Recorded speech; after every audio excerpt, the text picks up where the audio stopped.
Welcome to our, not that you heard me anyway. Good afternoon, all. Welcome to our special meeting of the Delray Beach City Commission. Would you kindly take the roll? Commissioner Markert. Here. Vice Mayor Long is absent. Commissioner Cassell. Here. Deputy Vice Mayor Burns. Here. Mayor Carney. Here. We have a quorum. Thank you very much. What I'm going to ask Dwayne if you would just tee it up for us. Yes, sir.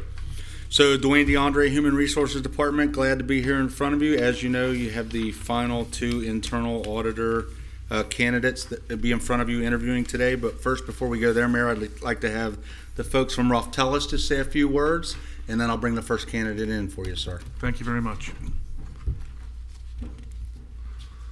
Good afternoon, Mayor and Commissioners. My name is Ann Lewis, and with me today is Serena Wright Black. Oh, I'm so sorry. I thought you were still sitting right here.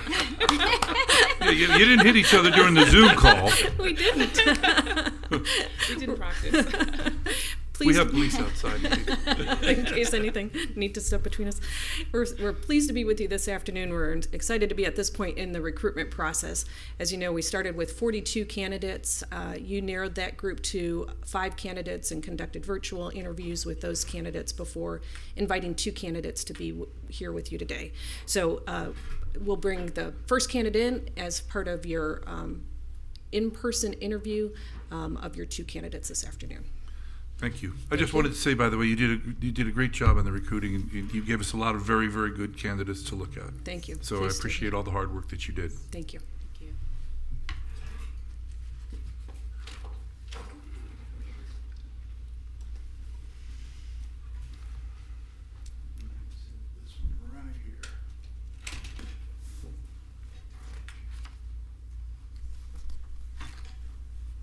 So, Mayor, Commissioners, you finally get to meet Mr. Pedrano in person. Hello. Very nice to meet you, and thank you for coming in to speak with us today. Certainly, thank you for the opportunity. Did you have an opening remarks that you wanted to give, or? First of all, I'm very grateful for this opportunity. It's a pleasure to meet you in person. I look forward to answering any questions that you've got related to my candidacy for the city auditor. Great. Thank you very much. Yes, sir. You have up here Commissioner Casal, Hello. Commissioner Burns, Commissioner Markert, and Tom Carney. So that's who we are. Mayor Tom Carney. Mayor Tom Carney, that's true. Commissioner Casal, would No, you? you can let Mr. Okay, Markert Mr. Markert, start. would you like to start? Yeah. So you currently live in Dallas, Yes, sir. but you're willing to relocate to sunny Florida? Certainly. Yeah. I mean, Okay. it's there's a lot of similarities in terms of kind of the weather. Dallas doesn't have the beach, so that's one of the big attractions for this particular area. Yeah, we lived in Plano for a while, Yeah, so I know yeah. what you're saying. Right, yeah, it's pretty hot out there, but Yeah. this is beautiful scenery out here. Yeah. So yes. If you were going to come up with 1 or 2 takeaways from the interviews that we've had with you, what did you kind of hear that stuck out in the conversations? I think the opportunity to implement an internal audit function and help it mature as the city grows and develops. I think that's a very attractive opportunity. It's something that I have done for other organizations that didn't have a formal internal audit function. I've helped them either implement it and or matured over the course of time with some of the best practices. So that was one of the attractive takeaways, in addition to it being on the coast. Yeah, and we're excited about the internal auditor function because I think among the 5 of us, more information is better than less information. Yes, sir. And we haven't had everything that we've kind of needed along the way. So this position is really mission critical, at least from my chair. Mm-hmm. Okay. Yeah. Okay, thank you. Thank you for coming. It's very hard to be in the position of making a choice when you get to this point because you've really gone through 3 stages and you've gotten to the top. So I commend you for that. And regardless of how this ends today, I hope you feel very good about the process. Thank you. Being in the top. So in the city of Fort Worth, you were there for about 2 years. Yes, ma'am. Could you describe some of the audits you might have done there that would be something that you would do here as well? One of them was the 911 response times, because there was some things that the police function had put on the web as far as the response times for. Forgive me, I don't know what it is, but could you just move your mic a little? I have like a little hearing impairment. Is your in my little left red ear. button on down there? It is, yes. Okay, Okay. I'm sorry. I was just having trouble hearing you, and I want to make sure I hear what you say. Thank you. Okay, one of them was response times and making sure that was what was posted on the web as far as the volume of the calls that had come in, the response times were consistent with some of the testing that was performed. So the results of those tests were submitted and reports were prepared. Another one was related to animal services and the controls around what they call blue juice, which is pentobarbital, which is what they use for euthanizing animals.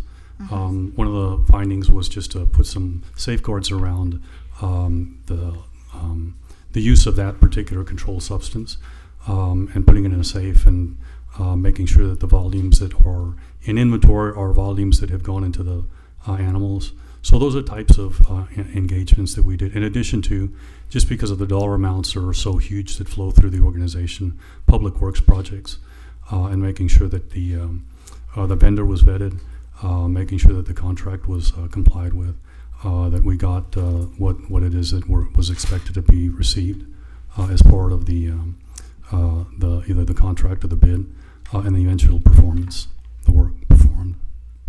And you worked with a team, and you were in charge of the team. Is that correct? Yes, ma'am. There was 18 budgeted positions, and the budget was between $2 and $3 million. Wow. So how many team members did you work with? There was 18. Yeah, 18 on the staff. Mhm. Excellent. Thank you. Commissioner Burns. Good afternoon. Good afternoon. As my colleague, I would like to just congratulate you on making it through this long process and making it to this point. And, you know, I was very happy with the responses that I received during the interview, the last interview. However, and you may have answered this, but could you describe a time when you conducted an audit that led to significant improvements in financial accountability or operational efficiency? Well, one of the roles that I had was a tandem role, and it was the role of chief auditor and also chief compliance officer for an organization called CPS Energy, which is a large municipally owned utility in San Antonio, Texas. One of the challenges that they had was the lack of a formal compliance program. There were a lot of different people doing compliance activities across the organization, but there was not one overarching compliance program.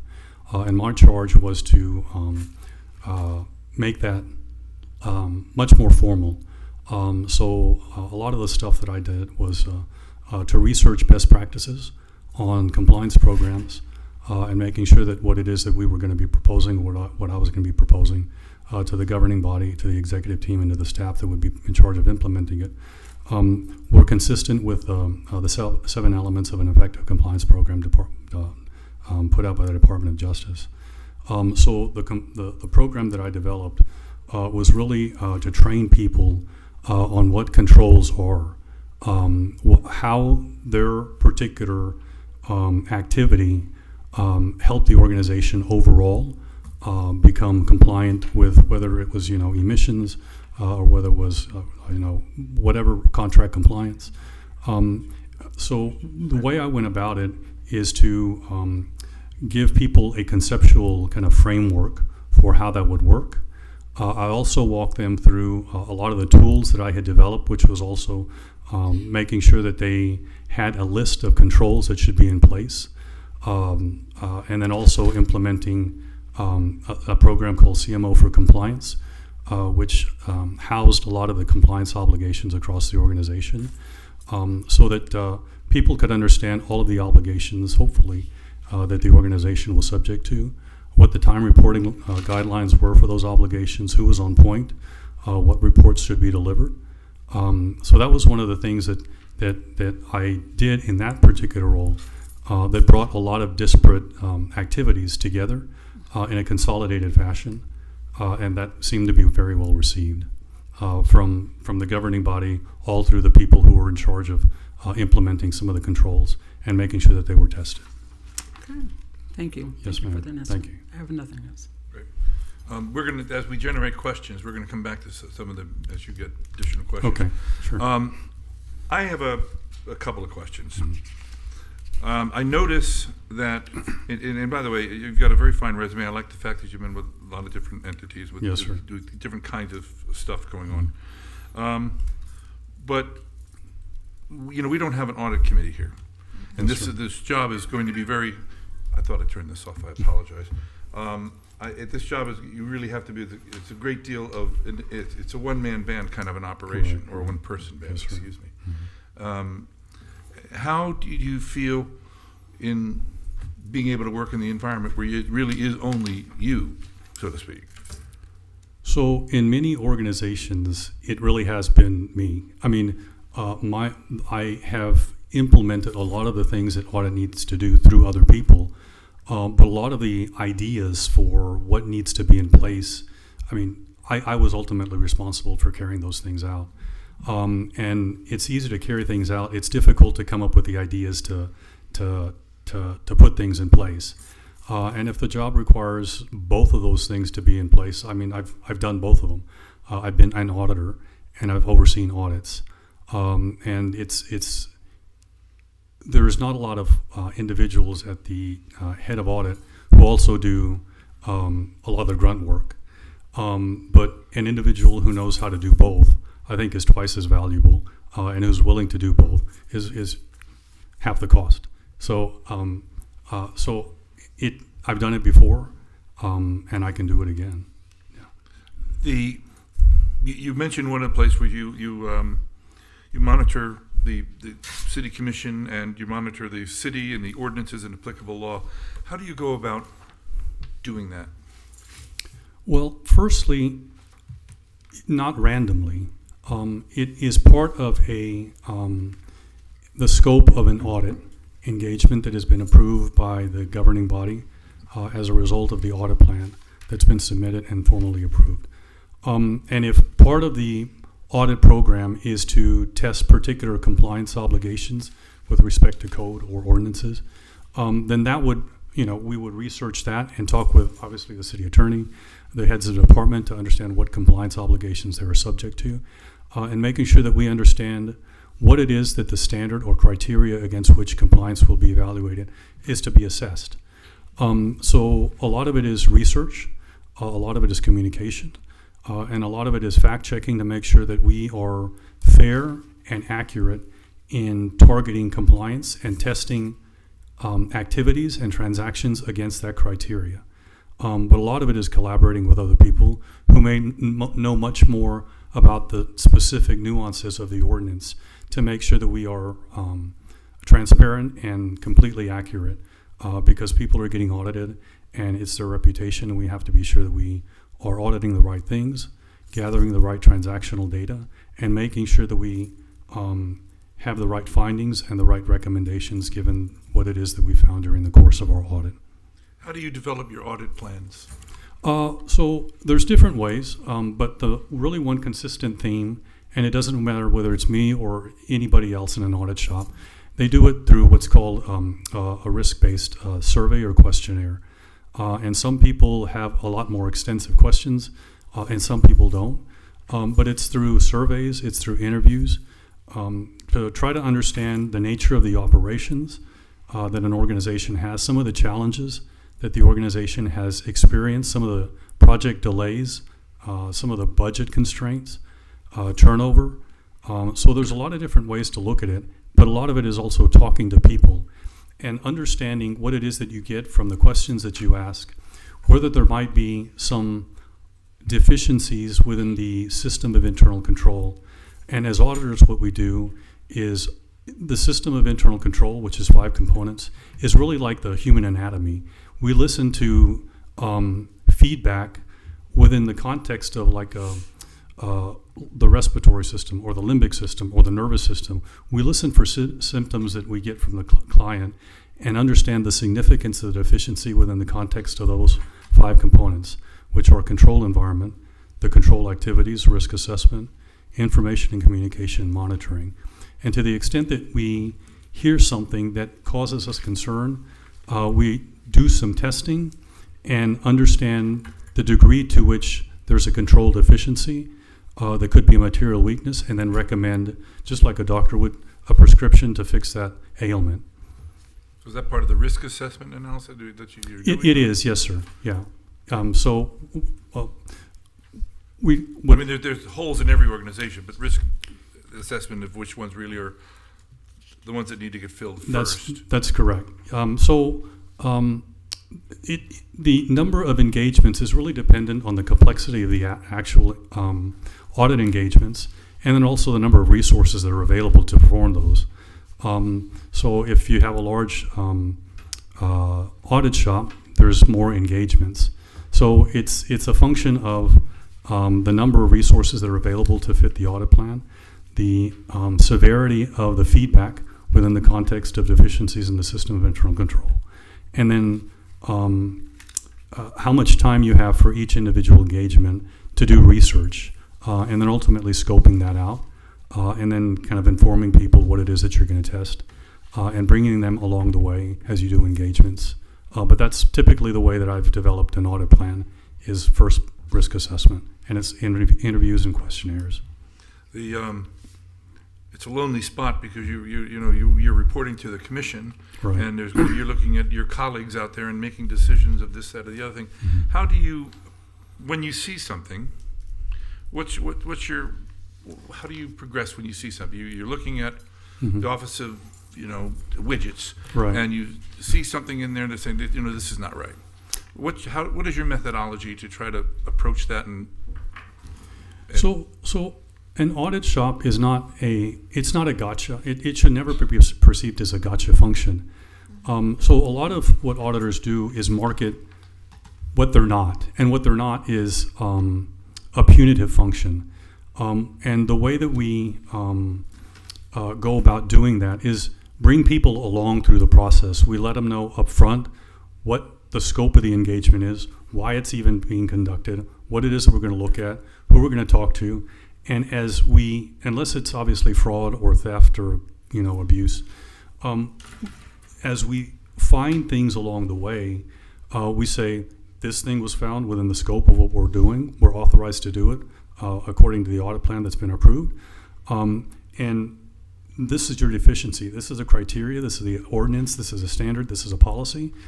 And this is what you're doing. And this is what we found. Transactions were inconsistent, and we show people. And we bring them along so that it doesn't look like we are at the end of the process surprising them or shocking them, because that's not the way to do it. And some people are very receptive along the way, and some people are not, but it just depends on the nature of the person and the department that is being evaluated. But the role of the auditor is to be very fair, transparent, objective, and factual. And independent. And independent, but not an island. Right. Collaboratively independent. Yes, sir. Yeah. Okay. Ms. Casal. Sure. So you're familiar with annual budgeting processes. In your former city or in this city, and we're working with a smaller budget and a much smaller population, do you view your position as participating in the annual budget process? To the extent that the audit function has a budget, yes. Okay. But the auditor doesn't, the auditor, at least in the organizations that I've been a part of, does not set that process up. That is a management responsibility. Right. I just wasn't sure if you did that hand in hand Oh. with the finance department. One of the things that was done while at the City of Fort Worth is revenue estimates, because that's obviously a big part of what monies are available, and just back testing it to see how accurate the department was estimating the revenue. And typically it was pretty accurate. But that's just another monitoring function to make sure that the control is in place and the people who are estimating are not overestimating or underestimating. Interesting. And so another question is, we have quite a few both internal and external reviews going on, if you will. As the auditor, would you participate in those, oversee those? Well, it would depend. It would depend on the nature of the investigation or audits that are being conducted. To the extent that y'all wanted the independent auditor or the auditor to participate, that's certainly your prerogative, and this position reports to y'all. Right. As a collective body, if that is what it so chooses to help this independent function, that is the role of the auditor to support that. But that also potentially impedes the independence, because you are either aligned or against whatever it is that these other people who are outside of the organization are intending to try to find out. Right. Thank you. Yes, ma'am. Commissioner Burns. Just, if you're selected as our internal auditor, what would be your priorities for the first 6 months? Educating people on the role of internal audit, providing guidance on what they can expect, establishing positive working relationships, and a lot of it is just education, because unfortunately auditors,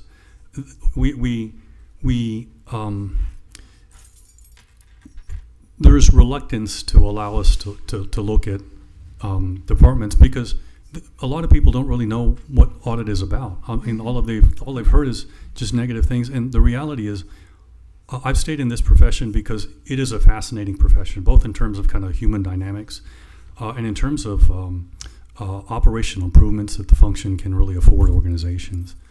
I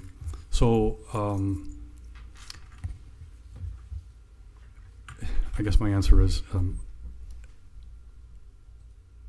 can you please repeat your question? I got lost in my head. I got lost in my head. Your priorities for the first head. the priorities for the first 6 months. It's establishing relations, and I think that's the big thing. And then developing trust through those communications, so that when people, when we find something, or when I find something, or when this position finds something, people know that it's not done with ill intent, that it is done for the benefit of improving an organization's system of internal control, which auditors are accountable for to the governing body. Could I Do you have ask? an immediate follow-up on that one? I did. Actually, it was something I should have asked first, and I'm fairly certain I can ask this question. Raftelis brought you to us and did a background check, I'm assuming. I don't know, does the city, you resigned, and if you don't mind answering why. You were there almost 2 years. Right. And resigned. So, without getting into specifics, I have a different philosophy on internal audit. Okay. And I think it's important to kind of stick with my perspective. If you don't mind, I'd really love for you to elaborate on that, because your perspective may be not what we're looking for. And the reason why I say that to you very honestly is we currently sit here. Some of us are newer to the commission and here a year, and we've had, I would say, at least approximately 11 internal and external reviews going on of the city at one time. Right. We are in a place where we really need, I would say, corrective action. Right. And so your honesty on that question as to what their philosophy might have been and yours, if you don't mind, I would be curious. I can share my philosophy. And so I've done this a long time. And so my personal and professional philosophy is consistent with the definition of what internal audit is. It's an independent, objective assurance and advisory function that is intended to help an organization achieve its objectives through effective and efficient operations, compliance with laws and obligations, safeguarding of assets, and that is and reliability of financial and operational reporting. So that is my philosophy, and that if that's y'all's philosophy too, there's a connection. And to the extent that it's inconsistent, then it may not be.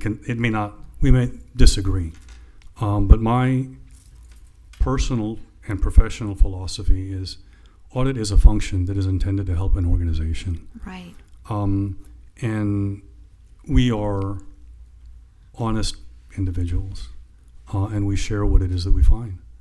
And if that's what you're looking for, that's what I'm about. To the extent that I'm sorry. Go ahead. No, I was Yeah. going to say, so hypothetical, Mm-hmm. if you don't mind, and forgive me, I'm just going to throw it to Mr. Moore in Mr. Moore's lap because he's sitting here. Hypothetical, you do a review, you find that perhaps Mr. Moore violated something. Just it's hypothetical. Mm-hmm. Do you come back to us and report that comfortably? Well, so We are your bosses. Right. You understand the structure, how this works up So, here. so it depends, and so this is a really good discussion because you can get a little Thank more you. insight into me. Yeah. So if it's an operational issue, for whatever reason, I won't use Mr. Moore. I'll use another example. Okay, Mr. X. Sorry, I just, Thank you. I And I only- appreciate I that apologize, because- Mr. So- Moore. I just had to I look am at not, you. for the No, no, record, no. I am not No, a no, very no. good I said example it's a for that metaphor. hypothetical. So much appreciated. Thank you. Hypothetical. So again, I'm really not. We also don't have a department of widgets, and I threw that out there too. So this role is, it's not the easiest role one Right. can get into, but the people that hire you rely on your integrity Right. to share what it is that you find. Now, there are different ways to go about certain things, and I mean, people make mistakes. And if you are not compliant because you didn't know what the policy was, then that's an observation. Train people. Update policies. Right. But if people are doing something, and I've seen this in other organizations, where they are violating something and taking advantage of a control deficiency to benefit themselves for purposes that are inconsistent with a code of conduct, then that's very different, Right. and that would go through another much more confidential process. I would, for certain things, have to work with a city attorney because of the confidentiality Absolutely. issues. And that would be a discussion that one would have before the world knows about it. Right. And then if it has to be done under attorney-client privilege, just given the intricacies of it, then that's what the auditor is supposed to do. Right. Just follow the rules. But what I find, I report, but I don't report it to the world. I Right. go through the appropriate channels to make sure that what is done in the best interest of the citizens of the constituency. Thank And that's you. the God's honest truth. Thank you Yeah. for that answer. I appreciate it. Yes, ma'am. Mr. Marker. Yeah, I got a couple follow-ons. How do you go about building trust among department heads that you're going to have to work collegially with? And I ask that question because Mr. Moore's assembled a very strong team. They're all very competent. They're all very competitive. Right. They're all very good at what they do. How do you go about establishing trust as you come into a new position? So I supplement the words, believe what I say, with what it is that I do. So, I go in and try to market, audit, because there's obviously initial reluctance for an organization that may not have had an internal audit function or hasn't had one for a while. And so a lot of it is marketing and letting people get comfortable with this person that he or she does have the best interest of the organization front and center. And you educate people on your process. You don't really deviate from that so that they know what to expect. Even if they don't like the result, they know what to expect. They know the process. And you follow it up with action. You do what you find it. You do it in a professional way. You bring them along. You let them know that it's not the end of the world, and that the recommendation that you are proposing, it's relevant, it's appropriate, and that it is not something, a $10 million fix for a $5 problem. And they can understand that you are professional enough to have kind of good business sense, and you do that consistently, over and over and over again, so that they open up a little bit more over time and share more information with you, and the relationship becomes a little easier. But you build trust with words followed by consistent action, that are consistent with your values and that they understand what they are and that you won't deviate from that. And that's how I've done it before. I mean, that's the way I know how to do it as auditors, because we start off in the red, so to speak, and we have to build ourselves out of that by communicating with people in a very unconfrontational way. Mm-hmm. Yes, ma'am. I just have one more. So I know you have experience with whistleblowers and hotline investigations. Yes, sir. Can you talk to me about your experiences with those? Some of those are things I guess we don't really have, and Right. when I saw that on your resume, it kind of stuck out to me as something you could potentially enlighten us on. I just would love to know what your experience has been with those. Yeah. couple things. So one of the roles that I had was as the internal audit chief for the county of Santa Barbara. Uh-huh. One of the issues had been someone had committed theft and fraud because of control deficiency in the financial system. So I was brought in because of my background with CPS Energy as a chief compliance officer. And they had asked me to implement a whistleblower hotline, and there's organizations out there called Ethicos, which developed a website, which developed kind of the script, which developed the intake. So these are third-party tools? These are third-party that tools. are available Yes. generally? Yeah. Okay, good. Right. And there's people at Ethicos who would work with the city. And to develop a whistleblower policy, to develop an internal control policy as well. So that's something that I help them do. And that's something, if you all need that's something that we could talk about over time. But I've done it before, so I got that experience. So it's just kind of pulling that out of the toolkit and putting it back in. And a lot of it is also establishing awareness, and then recommitting to non-retaliation of whistleblowers for a legitimate concern, because that's very important, that people know that it's out there, that you can't just report anybody because they looked at you wrong. It's got to be a legitimate complaint that is investigated over time. Mm-hmm. Are the third-party tools expensive? Are they readily available? No, they're readily available. And to my recollection, it was a while ago, but they were very experienced in designing the layout of the web page and some of the questions that would be asked. Okay. So there's firms out there that cater to this particular type of service that is required. Yeah. Great. Thank you. Yes, sir. A couple of things, and I noted on your resume that you provided internal control improvement recommendations, because in my view, there's spillage everywhere, and it's not necessarily bad, and it's unintentional and not done maliciously. But internal controls to me is really right at the top of the list of things we need to do, because we work very hard to establish procedures within the department, and we want to make sure that those controls are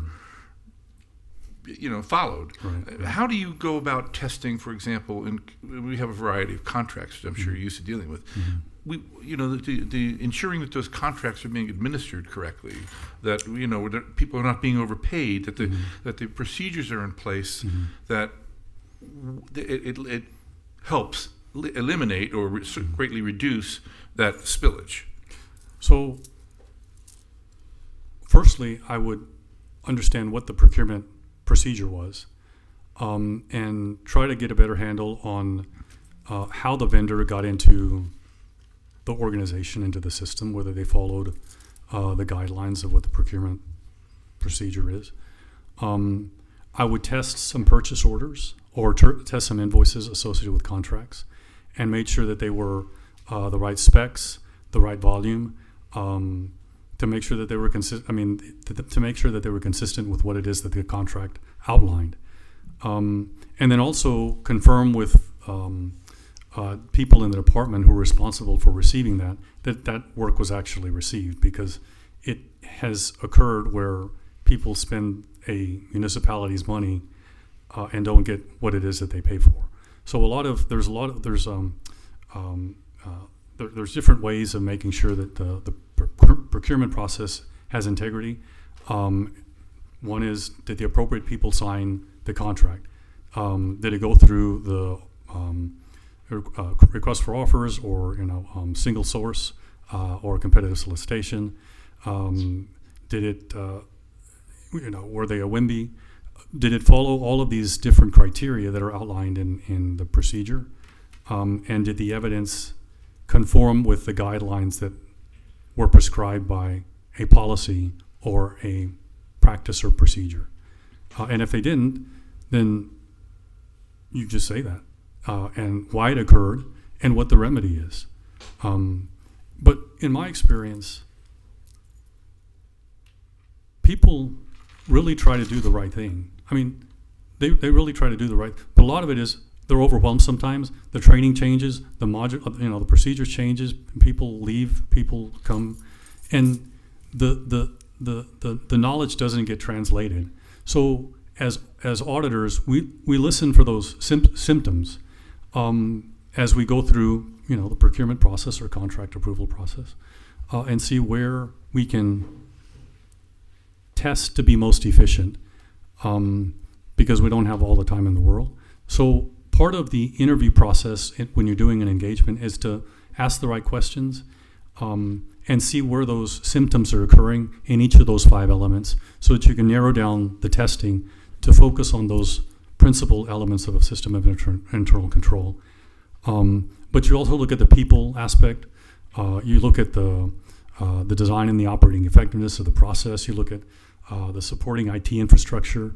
So all of those things go into evaluating the procurement process, but you can overlay that on a lot of different types of process, whether it's HR, whether, it doesn't matter. So long as you have the appropriate framework and you know what to listen for, you can focus the testing and the questions to be able to efficiently understand the nature and the significance of the control that needs to be fixed. I agree. Yeah. It's not just procurement. I mean, sometimes I think we leave money on the table. We're not collecting, but we should be collecting either. I mean, it's from a variety of departments. Right. I mean, I'm not pointing fingers at any one. Right. But having the controls in place to make sure that you receive what you're supposed to receive. Right. So I'm sorry. Go ahead. Go ahead. Continue. So one of them is obviously revenue, because you want to. There's a concept in Six Sigma where you try to understand the integrity of the design of the process. So your budget is only as effective as your processes that go into estimating revenue.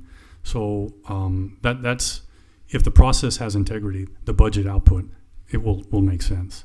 So that's part of what it is that we tend to do. We look at the different components and see where it might potentially break down without having to test everything under the sun, because since we don't have time as auditors to do all of that. Does that include analyzing the software we have? So it depends. So there's audits called audits of general controls and application controls, and if you're looking at a particular output of a software, you would go through and check kind of how the logic works. But typically, internal auditors don't get that techie. Okay. Yeah, that's really for the external auditors, because they have to understand the mechanics of how the information flows ultimately for the financial reports. Auditors just take a look. Internal auditors just take a look at the process to make sure that it has integrity, and that people who are administering the program change it, people changing it, updating it, that there's controls around that. We don't necessarily look at the logic and the components that go into the software development and the design. But if that's part of the, if that's part of an No, I audit, just was curious. I Yeah. was just curious. yeah. Any other questions? Commissioner Burns? Commissioner Marker? I'm good, thank you. I'm good. I want to thank you very much. Thank you. I'm sorry, did you have? No, well done. Well, I Thank appreciate you Yeah, thank you. coming up from Texas, and I missed my Salt Lake restaurant down there in Driftwood. Yeah. It's one of my favorite spots. Oh, it's a great, really. You've been to the Driftwood? The restaurant? I You haven't been to Salt Lake and Driftwood? Yeah. It's really Is it? worth it. Okay. It's worth the trip. Okay. Anyway, thank you so very much. And did you have any other questions for us, or? No. I Okay. mean, this was your chance to ask me. I really appreciate your candor Mm-hmm. and answering our questions and coming to see us today. Thank you also very Thank much you for very your much. time. Thank you. Yeah. Mayor, Commissioners, I'll have David go to the back of the conference room, and I'll bring out Elena here in just a few minutes. Okey doke. Thank you.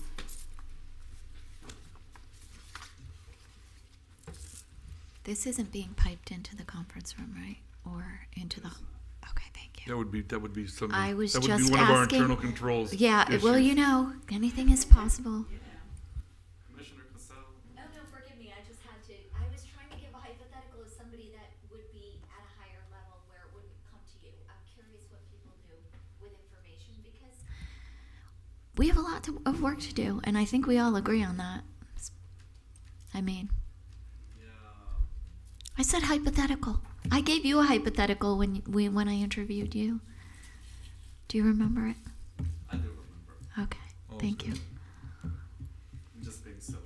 No, you're fine. I apologize. I couldn't on the spot think of a better way to say it that could. That was Tuesday, June 8, 2021, right when I was commission chamber.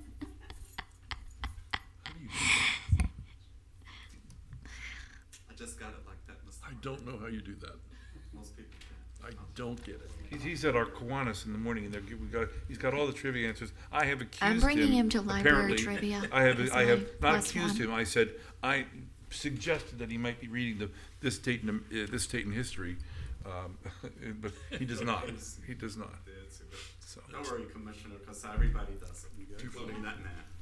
So, Mayor, Commissioners, this is Elena. You've met her virtually before, and now you get to meet her in person as well. Hello. Hello. Very nice to meet you in person. Thank you. Very nice. This is Commissioner Casal, Hi. Commissioner Burns, Commissioner Markert, and I'm Tom Carney. I'm the mayor. But we all have the same vote, not one over the other. I want to thank you very much for coming in this afternoon to speak with us. We're going to have a series of questions, and we may have follow-up questions, and we really, this is a very important job that we're trying to fill, and we want to make sure that, we all feel very comfortable in whoever that person is going to be. Do you have anything you would like to say to us first? Actually, I do, yes. Thank you for that opportunity. So, first and foremost, Mayor, Commissioners, staff, and guests. Could I just ask you one favor? Yes. Could you just move your mic down a tiny bit? Thank you so much. Absolutely. Okay. Thanks. We want to make sure everyone hears you. Yeah, absolutely. Thank you. So, good afternoon, Mayor, Commissioners, staff, and guests.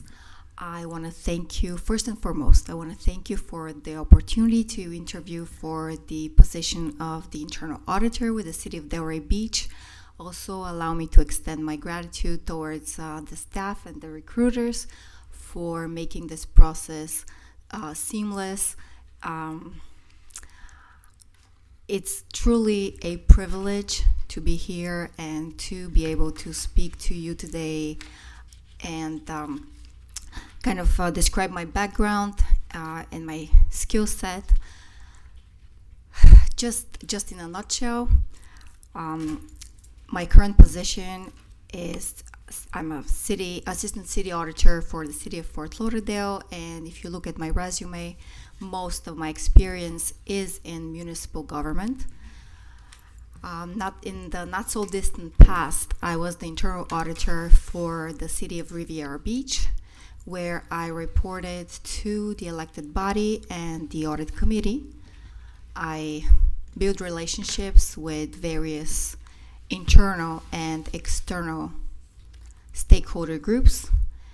I managed the department's budget, implemented policies and procedures, and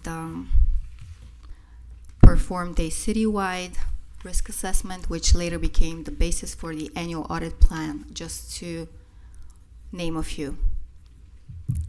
Great. Thank you very much. Would you like to start, Commissioner Casal? Yes, thank you. And I'm going to just disclose that, welcome. Thank you for coming. Thank you. You have stiff competition, but you were really, I think in my interview, my takeaway was that you would be a great fit for our city for a number of reasons. First and foremost, you've worked independently, and that is really truly how this job is. You have to do everything, top to bottom. But primarily, one of the reasons why I was impressed by you is, before interviewing, reviewing your audit plan, which I think Dwayne sent to everybody, the annual audit plan. When you listed out the background, how you came across your methodology, what you did, your risk assessment, and then where you ended up at the end, your 5 risks, what you were working on, and then recommendations. We haven't had an audit plan since 2019. We did have a wonderful auditor who worked for us, and she came in and she did an audit plan. And to date, we've probably completed all the items that she listed as of high concern, except for our cash handling P cards in the city. But if you would like, because this is probably where you'll begin. Now, you said you worked on the budget, and I would like to hear a little bit about how you participated in that. But then if you could talk about this, because this would really be what you would be doing for us for the most part. Absolutely. In terms of the budget, Yes. when I said that I was responsible for the department's budget, Just your department. for my department, Got it. yes. Understood. Okay. In terms of something more involved, we at the City of Fort Lauderdale perform a review of the annual budget every summer before it is approved by the commission. Got it. So You we participate. look at any variances, we inquire of departments, including budget staff that works closely with the departments. And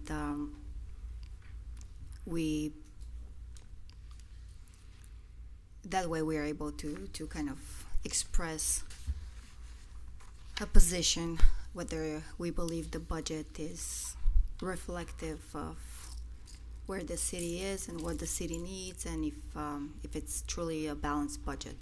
Excellent. That's great. And if you would just quickly, maybe for everyone else and myself, talk a little bit about your audit plan, because I think that's the position that what we're looking for is someone to come in, assess our risks, tell us where we could be falling short, and then try and help us with corrective action. Oh, absolutely. So, in the past, audit departments, audit functions used to perform an annual risk assessment. Now it's common to do that twice a year and to make changes along the way as necessary.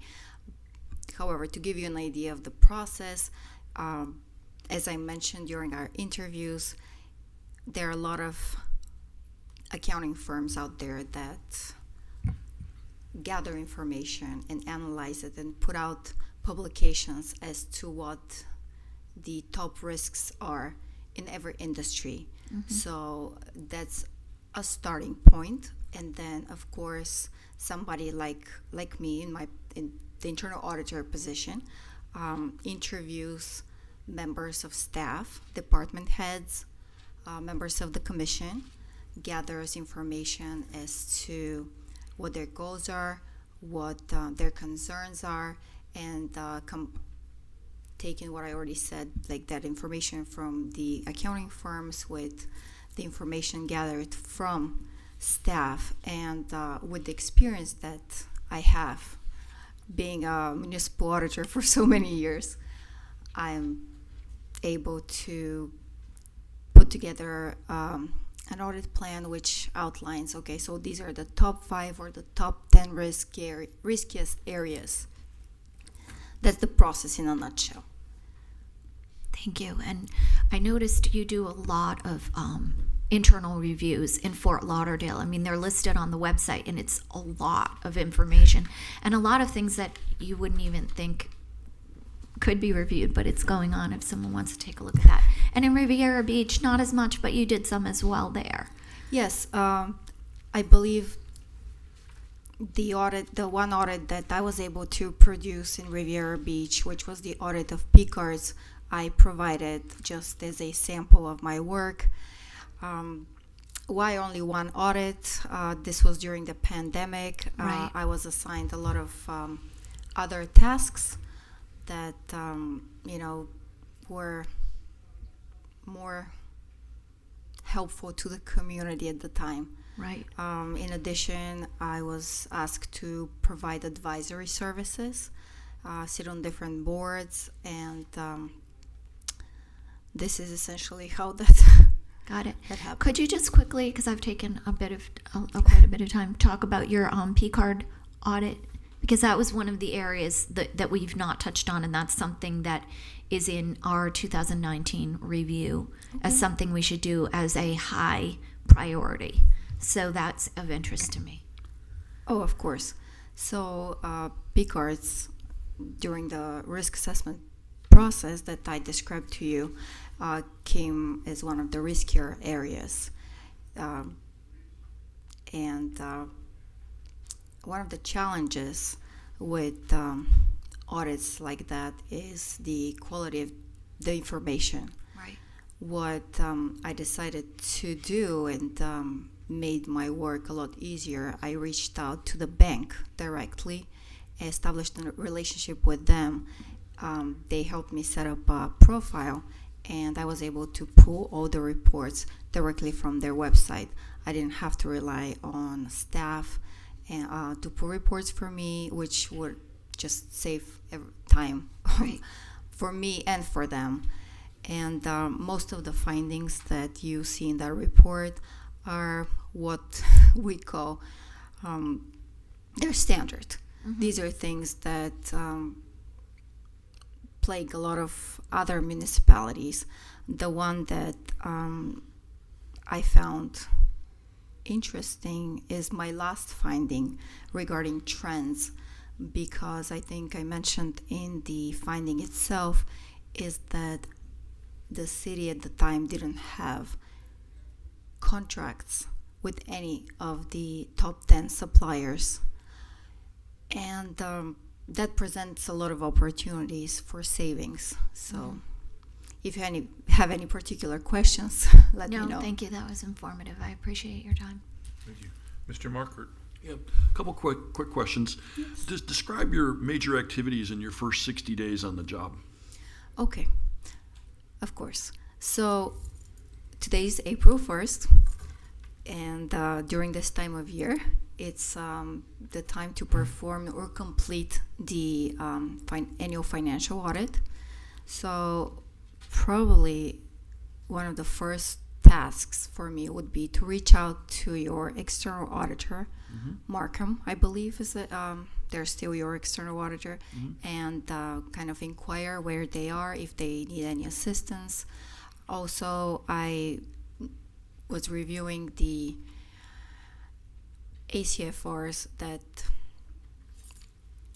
I found on the website, and I noted that in the last, which is I believe the 2023 report, there was one outstanding finding from one of the previous years. So I would inquire Timekeeping. of right, exactly.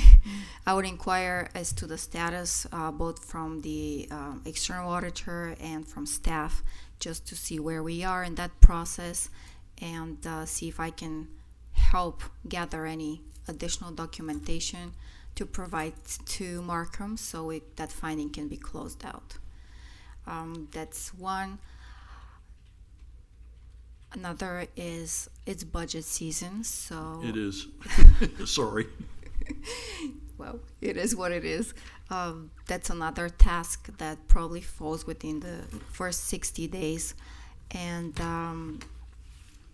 the risk assessment and the annual audit plan, usually this is something audit departments work on during the summer months.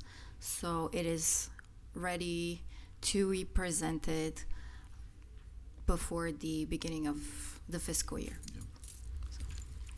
Yeah, we definitely will need help in the budget process. We're starting it much earlier this year than we historically have done it, so we have a little bit more time, which is good.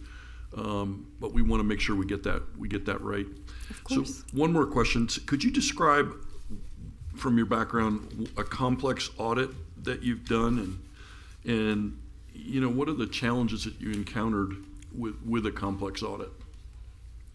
Well, any audit has its challenges, and like I mentioned before, in our profession, access to quality information, quality data information, that's an issue. But the one audit that it was the most challenging I've been on, but also the most rewarding, was an HR audit. And why it was the most challenging? We were looking into salary compression, and especially with police and fire and positions like that, there's so many moving parts, so that made it that much more challenging. But at the end, it was very rewarding to see the result and put it out there and hope that we help the city and staff. That's pertinent to us right now, so that your experience there could be very helpful to us. Thank you. Thank you. Commissioner Burns. Yes, and welcome, and thank you. Congratulations on making it this far in this process. You commented on your first 60 days, and my question was going to be about your expectations for your first 6 months in terms of working with departments, and et cetera.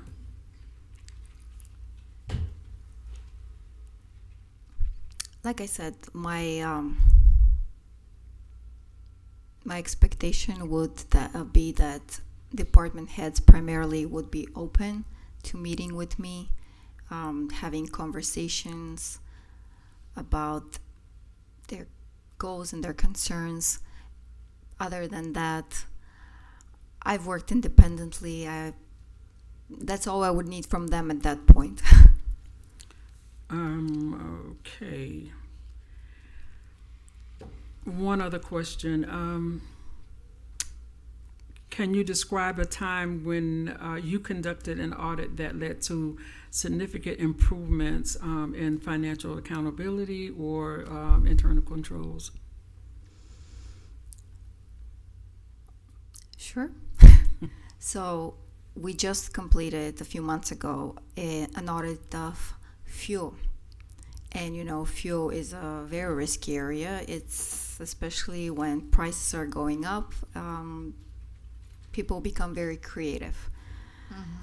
And we identified quite a few internal control issues that could be easily remedied by fully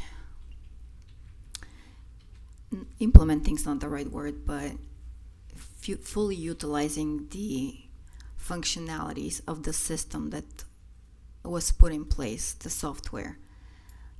It would have allowed staff to run certain reports, which would have made their review a lot easier, and therefore they would have been able to identify certain behaviors faster. So hopefully that answers your question. All right, thank you.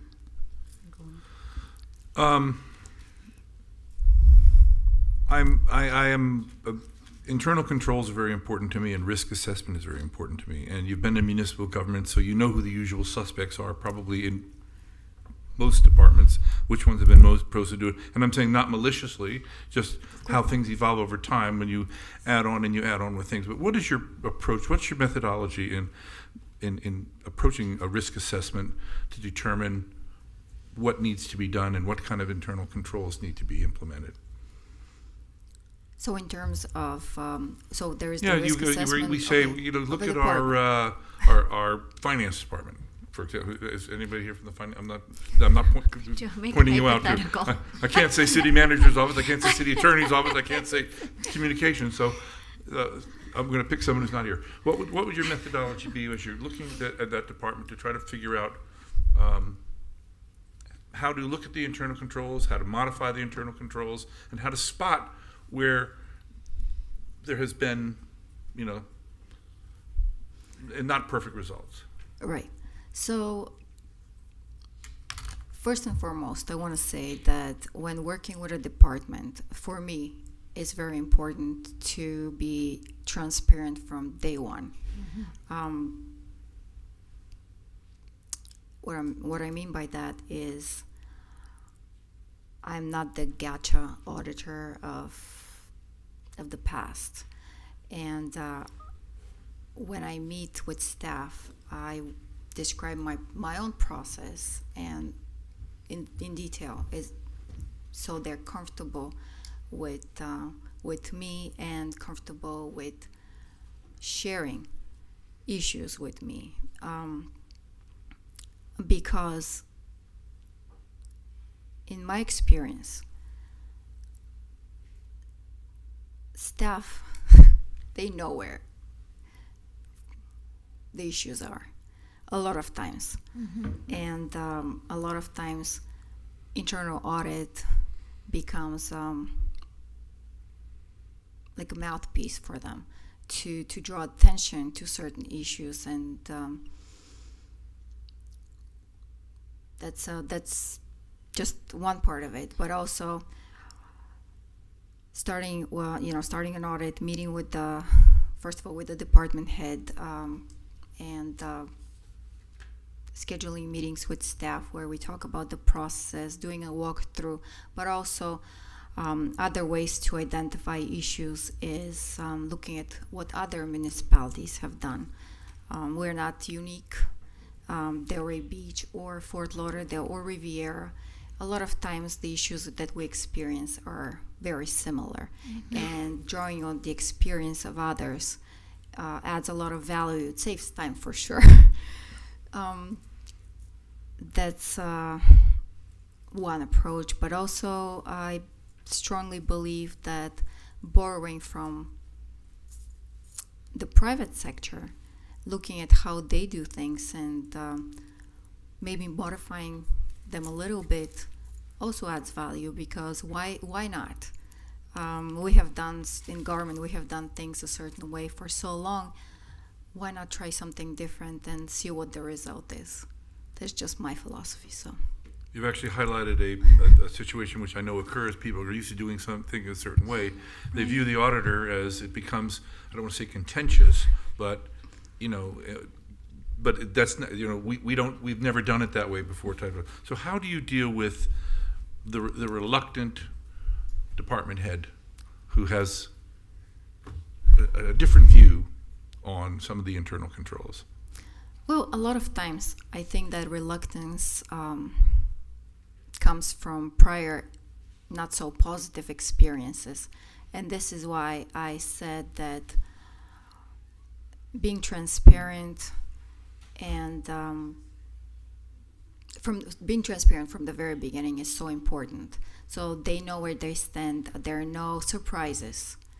And also, I think the best way to deal with that, with a reluctant department head, is involve them in the solution. Like I said, a lot of times, they know the issues. Maybe they don't know the extent, but they know the issue. That's why they're in that position. If they didn't know their department, they wouldn't usually be there. So getting them involved in the solution eliminates that reluctancy. It helps with the implementation as well, because what makes an internal audit function successful, or one of the best way to measure the success of an internal audit function, is how many of its recommendations were actually implemented. So the more recommendations get implemented, that's an indicator that the internal audit function and the department, they're working well together, and being in a nutshell, being transparent and involving the department in the solution is a way to. Well, Go internal about audits it. are designed for two things: to ensure compliance, but also to create efficiencies. Of course. And people always get nervous about those sorts of things. So I'm glad to hear what you say. You know, you're going to be reporting to the commission. Yes. We would be your bosses. Yes. And I just wanted to make sure that you don't have any reticence, so to speak, in when you do see something to bring it to our attention, because whether it's done privately or in public, because it's very important to us that we kind of know what's going on so that we can help establish those different policies or internal controls or efficiencies that are out there. So how do you have have you had situations where the up above, so to speak, have really tried to really thwart what you're trying to do? Try to actively work against you, or? I don't think so. No. Good. I think that I've worked pretty well with the commission in the past, and I've always received the support that was necessary to achieve my objectives. I think everyone, and so you're going to find if you're here that we really are blessed with a very good staff, and they do know their jobs. That doesn't mean there's not improvement, and doesn't mean that there's not this. So that's why I'm asking you these questions, and I was fascinated by the creation of that audit plan, because to me that's the same question Commissioner Casal asked, because we haven't had one in a long time, and really that's the roadmap to make sure that we're methodically going through and getting everything right. So I whether or not it's every 6 months or not, I think that would be ambitious for us, but I'd love to see it every 6 months, but I don't know whether that's feasible. But anyway, any other questions, Commissioner Casal? I would ask one more, and I would commend you. The way you asked that question was much better than my hypothetical.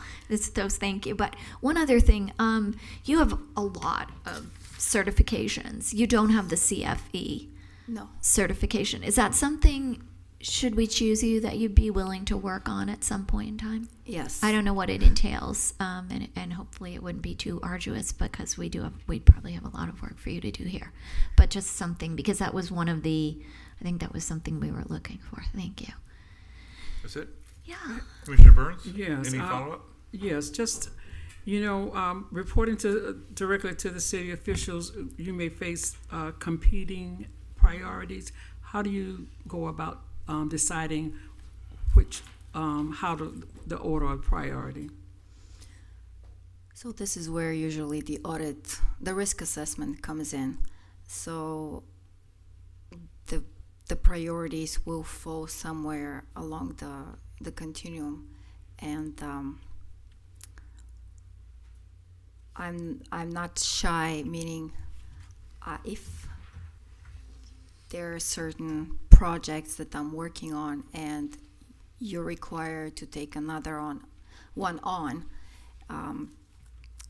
I would come to you and ask you which one of the ones that I'm already working on and the one that you are giving me, which one you want me to prioritize. I think that open communication is everything, because there will always be multiple projects to work on, and then being able to communicate and to work things out openly is very important. Okay, so my interest is that we may have different things as a priority. So how do you decide which issue to address first? When you say you mean the 5 members? Right. Okay. So reading the city code, I believe it says that in order to give the auditor a task, it has to be majority of the commission. Thank you. That's Has what to. I was looking Okay. for right there. Consensus. Thank you. Consensus, yes. Thank you. Commissioner Mark. I would prioritize the tallest commissioner. That's the way I would go, you know. I'm buying some elevator shoes. I want you to know. Oh, boy. Saw them in comic book. Well, exactly. That's I was true. going to say that. The only one that rivals me is the fire chief back there, who's kind of a giant himself. But I just have one more question. Do you have any experience with whistleblowers and hotlines? I have minimal experience with that. Okay. When I was in Riviera Beach, I was asked to implement a hotline, and I did.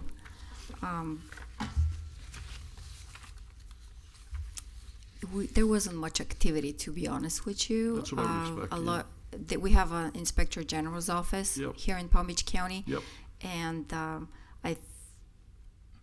I believe there is a requirement to report to them after a certain threshold. Okay. So that kind of saves us some money. Yeah. Okay. Thank you. That's it, sir. I did notice that you established the Institute Fraud, Waste, and Abuse Hotline. Yes. And I'm not comparing us to Riviera Beach, but I think you will find we have a far more engaged citizenry, and you may find that you may need two lines, two buttons to take one, put one on hold as you're I see. answering Okay. the other.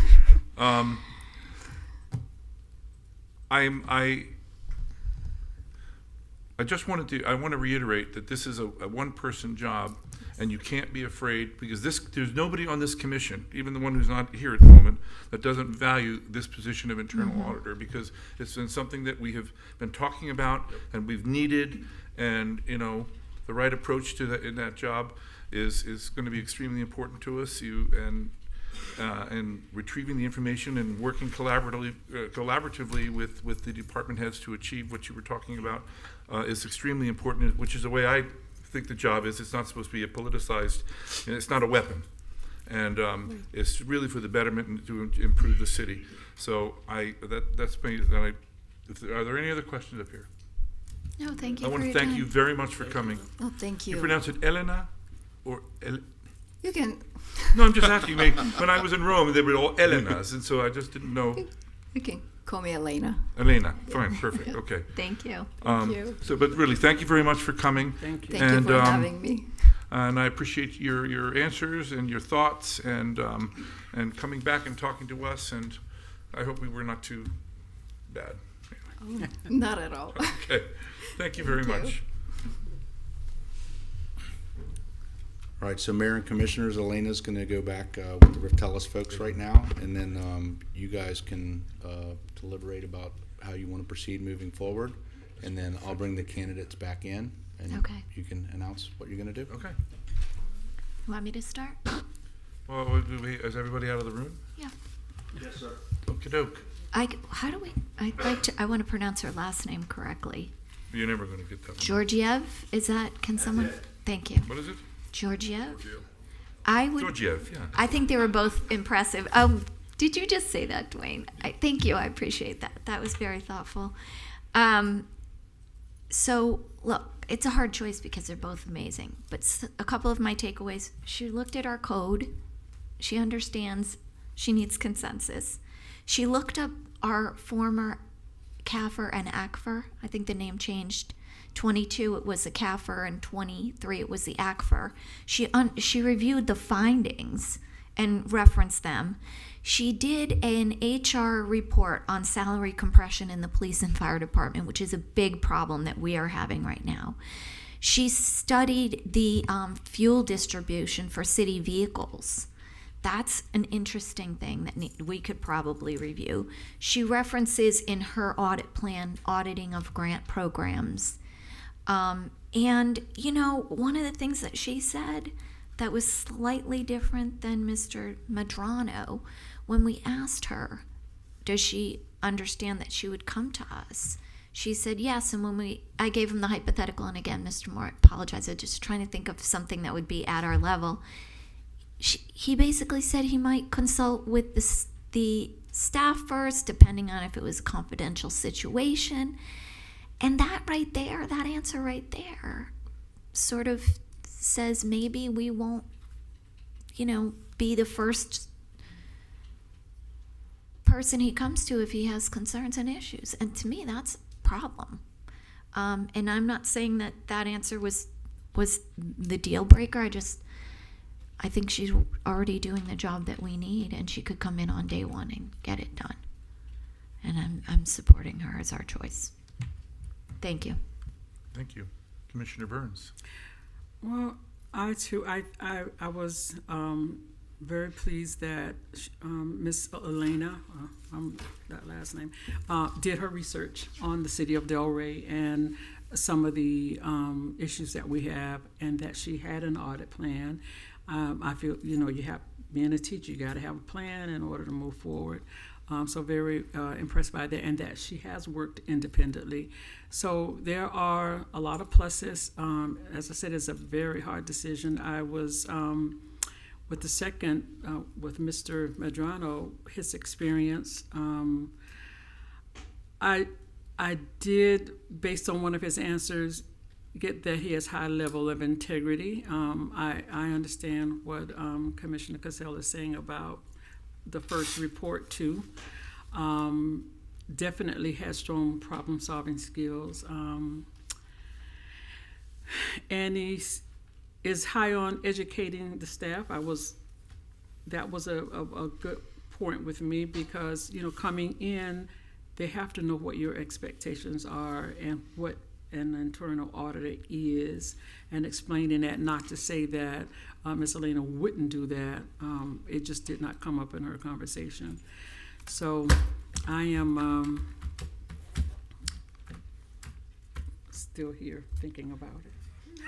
Listening to the deliberation. Yes. Deliberating. Yes. Commissioner Marker. Thank you. Like Julie, I think this was a pretty close decision. I actually liked both candidates a lot, but I am in favor of Elena. Couple things she said today that I didn't tease out of the first interview with her is, I do like her experience that she talked about with police and fire. I mean, I think that could be very helpful to us.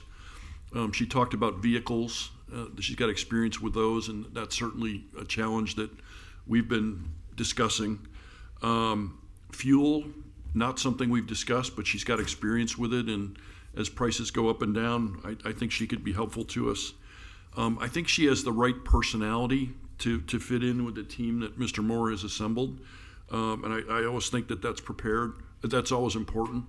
I thought she came very prepared for the interview today, and I was impressed with that. And I guess lastly, she's local, so there's no relocation that's involved. And relocations can be difficult, time-consuming, and expensive. And she's in her backyard, so for those reasons, I'm in favor of Elena. Thank you. They both have very different approaches, but they both are very solid. Both I think have great integrity. Right. And frankly, I could live with either of them. I think agree. we have been very lucky that Very Talis did lucky. such a great job, and staff did a great job in Thank you. getting people in front of us that we have such a dilemma, because it is close. But I do like the fact that she's local.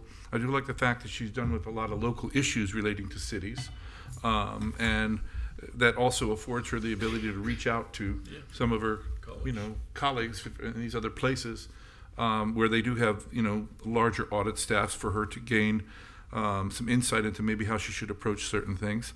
I like the fact that the Picard, I like the fact that she is experienced in terms of dealing with a one office person and really Right. taking on audit positions and audit jobs. We've discussed 4 or 5 things here, which would take 3 years to do. But what I'm saying is, I think she's up to the task to work with a city our size and address these issues. And I think her approach to people is really excellent. I think she'll interact very well with staff. And if I'm taking, or I have to choose one or the other, which I have to, she would be my first choice. But again, I said I could live with either of them. So, do you need to weigh in here? No, sir. I Or was do just- we need to just take a vote? Yeah, I think you need to take a vote, and then from there, what we would do is bring them both back in. We don't need to do this. We're not. No, you can do that. Oh, No, no, okay, good. no. As long as you got a consensus on who you want to move forward with the candidate, I think we can bring them both back in. You can make the announcement of where we're going to go, and then the staff will work with the city attorney and Ruff-Tellis to onboard that person. Could we just discuss one other thing? Sure. In the, do we think that the CFE certification is important enough to make it contractual or not? We can tell her we expect her to get it. No, I'm asking the city attorney though. That's Is your it decision. You can make it a condition of her employment contract to have to secure it within 12 months, 6 months. I don't know is how that long it takes. feasible? I don't even know I'd what have that to look entails. at it and see what it entails, but we could definitely incorporate that with the city attorney's Do help. because it was part of our It initial was. Request It was was. that one of the You guys know. qualifications. We've is it done that in the past. No. where is it somebody didn't important have it. enough to do We that, can, Dwayne, we can or look not? at it and see how long it would take and incorporate that if that's what you It- wish. well, I'm not sure. I'm asking you if you feel. I mean, her qualifications are all there. Is that a qualification we need? We'd I like think to she think wants not. to get it anyway. Okay, then fine. Is what you said, so. I mean, it's a nice certification to have. Yeah, yeah. Right. But I do agree that she's already got all the experience. Yeah, she Right. does. That's under that little Right. certificate. I don't think it's a deal breaker, and she wants to get it anyway. She's already talked about she wants to do it on her own anyway, so. Okay. Okay. So you do want to make that a condition of the employment contract? I don't think so. Consensus? Conditions are, as I Yeah, said, I don't- she's done a great job where she's been going, and No, but maybe we could just look into what it's going to take, and if we could We need just to do that for sure. see if I she. think And I'll you work- should, you should let her know that we expect it. Yeah, and then I'll work through Lynn and the Ruff-Tellis to Well, understand. I want to know what it entails before I expect it, because I think we have a lot of expectations. I got to know Well, what it that's what I'm entails. saying. We So- have, I got to look it up, see what You it should entails. get back to Yeah, that yeah. on I'll get it back to you Point of guys. order. sorry, yes, please. So this is a charter employee, so this contract is going to be coming back before the commission for your approval.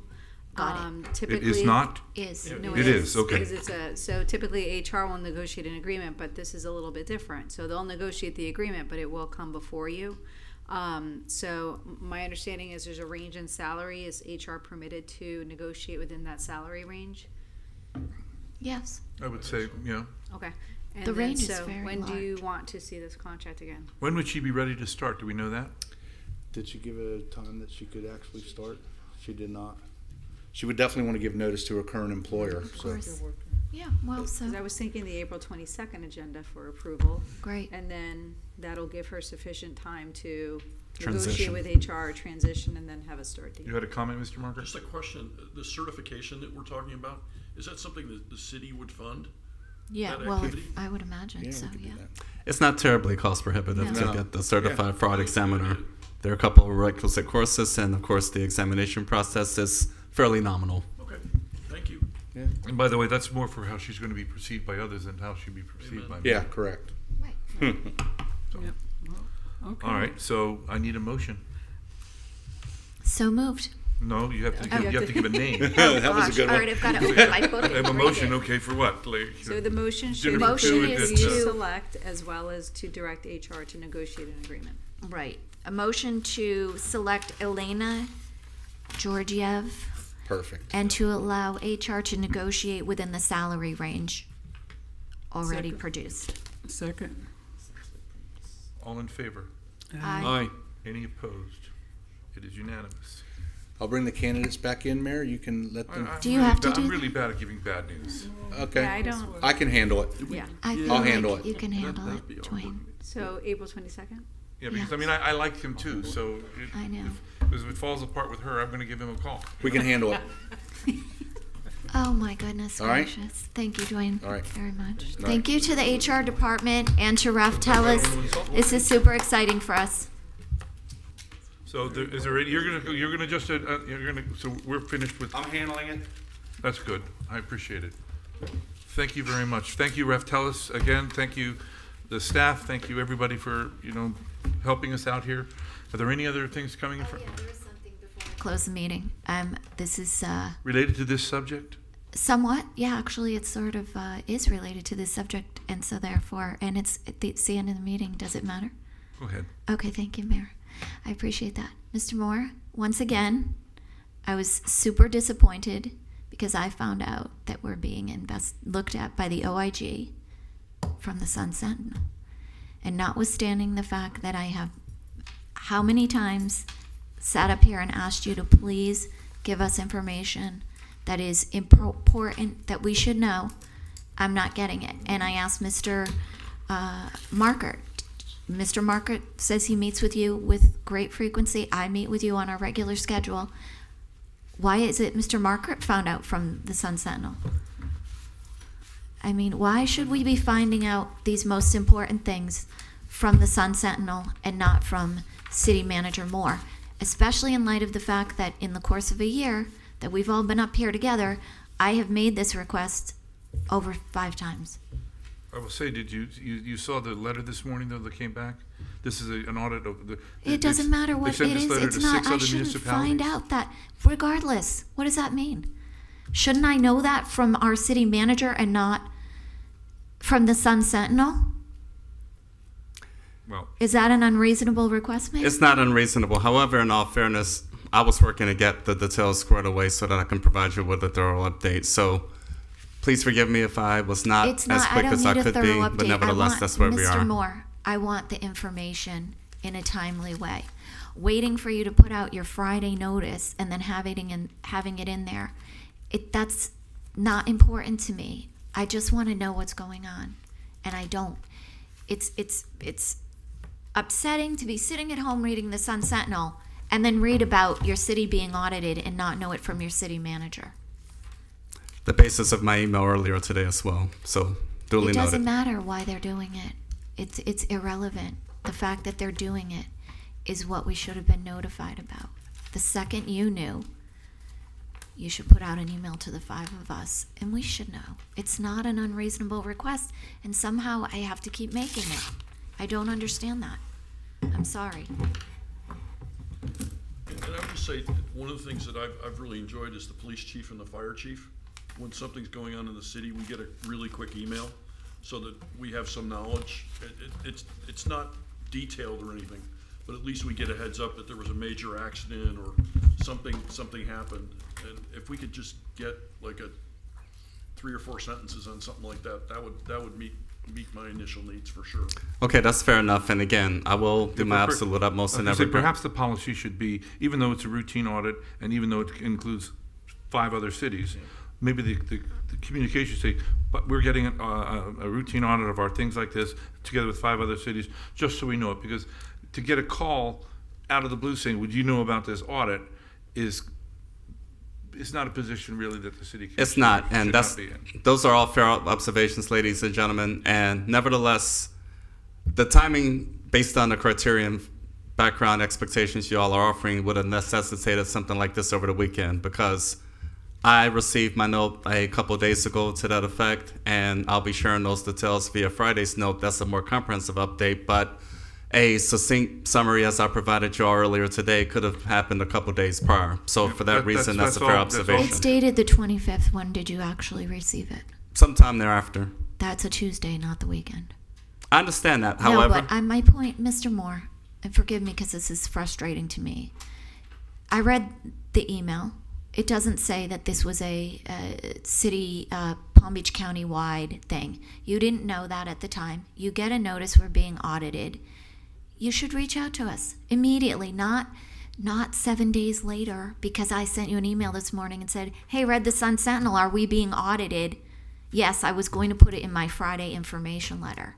So that would be a week and a half not later. Exactly the way I worded it, but understood. No, circa Friday's information letter or whatever it's not I'm using my terminology, but you're missing the fundamental point. You knew on a business day that this was happening, and you haven't told any of us until someone makes an inquiry because they read the Sun Sentinel. That's not how I want to get my information. To research what the scope of it is. When did you find out what the scope of it was? Over the last few days. Okay, so over the last few days, we should have known. Which is why I supported the observation. I should have said something prior to today. I just would like you to say this won't happen again, and I have did. it not happen Duly again. noted, and it will not. Understood. Okay. And I've stated that, and you have my commitment. Thanks. That's what I want. Any other You have my comments? commitment. Thank you. You're welcome. We are adjourned.